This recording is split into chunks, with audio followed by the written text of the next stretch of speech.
And welcome back to Bucky here, where last time we left off we made it out of the prison, so now it's into the salvage chute. And right away we get greeted by this thing, and the trick with this thing is it moves as you're moving, so if you move further back, then it's going to move further back with you. And then if you move to the right, then it's going to move with you to the right. So you can actually kind of use that to your advantage to either scroll them off screen or use it to be able to get him to jump into a pit a little bit later on. But either way, the parts here aren't really too tricky to work with. It's just that some really inconveniently placed enemies, like that one right there, can cause you problems. And let's just go ahead and get him thrown into the pit, just because we can. So yeah, this stage can be pretty tricky, especially with this crusher part that's going to be coming up pretty soon. But then, this stage really isn't that bad when you compare it to some of the later ones. I think there's one more that's just a bunch of problem solving, and that is going to be a blast. But really, the easy way to deal with this crushing part is just to just go with the flow, so to say. And really, all I'm doing is just going according to the chute. And almost got myself killed there. But outside of that, I mean, that was really nothing to deal with. One thing that can happen is that running out of health can be a problem here, but I mean, just as long as... well, let's just go ahead and get this. I mean, just as long as you keep your wits about you, it really isn't that bad, but timing on this jump with these centipedes is going to be really tricky. At least I think those are centipedes. I don't really know why there's so many bugs in this level. Let's see, let's just go ahead and do this the easy way. Yeah, we're supposed to jump with Bucky. That's the easy way. And then just be careful according to this part. I mean, really, it's one of those things where if you get reckless, then that's where you end up getting into trouble. And speaking of which, I mean, there isn't really much else to talk about here, but I might as well just mention some discussion topic I posted on Briwheel a while ago, which was, if you are so excited about doing a game that you forgot about your current game, which is something I was unfortunately guilty about. I mean, I was looking past this game to my next project, actually, which I'm actually going to start recording this week. And that is one I'm really looking forward to, but first things first, we got to take care of this, our business here.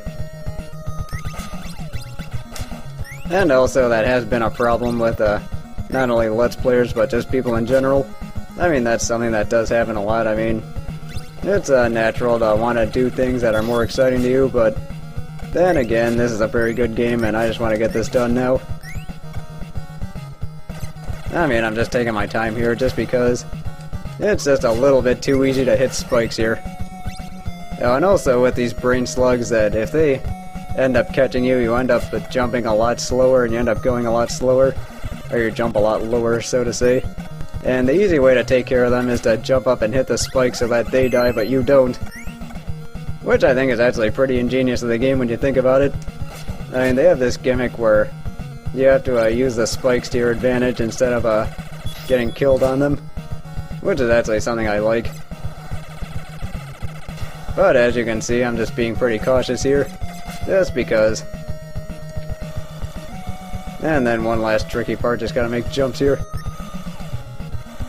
See it, I get... okay, everybody's at the full health, or full power. So we're good to go.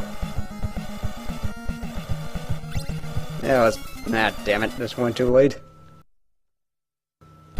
Alright, let's try this again. So, I mean, this part really isn't that bad, except for if you screw up the timing and screw up your jumps like that. Alright, yeah, I should calm down here. Okay, just gotta make these things. Okay, that's better. Don't know why I had that problem before. Let's see, I am waiting for this enemy here. There is a toad enemy here. Are you gonna respawn? Don't tell me you respawn. Okay, good. You know what, let's just let Deadeye handle this guy. And just jump. Okay, there's gonna be another one that shows up, and I'm not gonna enjoy him when he does. Alright, well at least I was able to take care of that with a reasonable amount of not dying, but now we got this section where you have to follow the trackers here, and then you have to like spatially figure out where you are in accordance to where they are and where you have to go. Really easy to screw up like that. So we just gotta move quickly here. And then just do this. And this is one section you are gonna have to take your time, because if you try and rush through this whole thing, you are gonna get yourself killed a lot. I mean, fortunately they don't do anything really dickish like putting spikes there or anything, but I mean that is still just one way to find yourself out of a lot of lives in no time flat. So let's see, I gotta make it. Yeah, let's see, I think I might have to go a little bit further here. You know what, I think I want to wait one more for this thing. Yep. Yeah, see, that's the problem, I went too far. I mean, at least they give you checkpoints after each one, so at least we got that going for us. Yeah, see, this is where I screwed up last time. Okay, good. Yeah, this part's really tricky just because it does test a lot of your like spatial abilities and some other things that a lot of games don't really test all that much. I mean, it can be really tricky.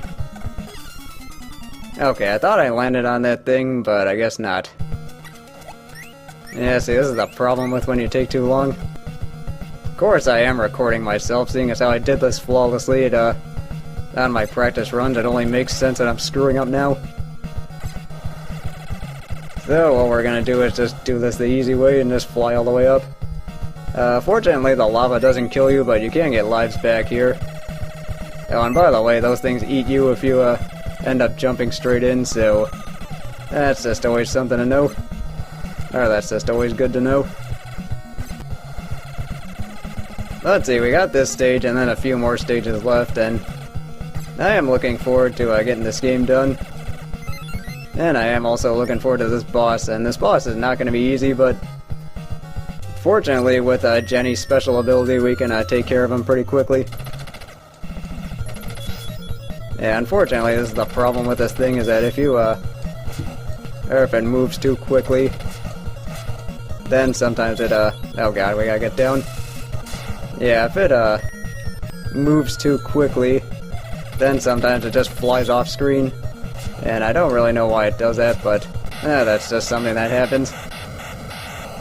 And I did used to do that the long way for a long time, and really the way that involved was using Deadeye and precisely jumping and shooting, and it took a really long time to kill that thing. I also did have one really lucky moment where I was able to, or I got stuck underneath him, and then right before he crushed me I killed him with Bucky. I mean, that was one of my favorite moments with this game. But now that we're done with the salvage chute, we ended up in the magma tanker. And that's the part we're gonna handle next time, so until then, I will see you soon.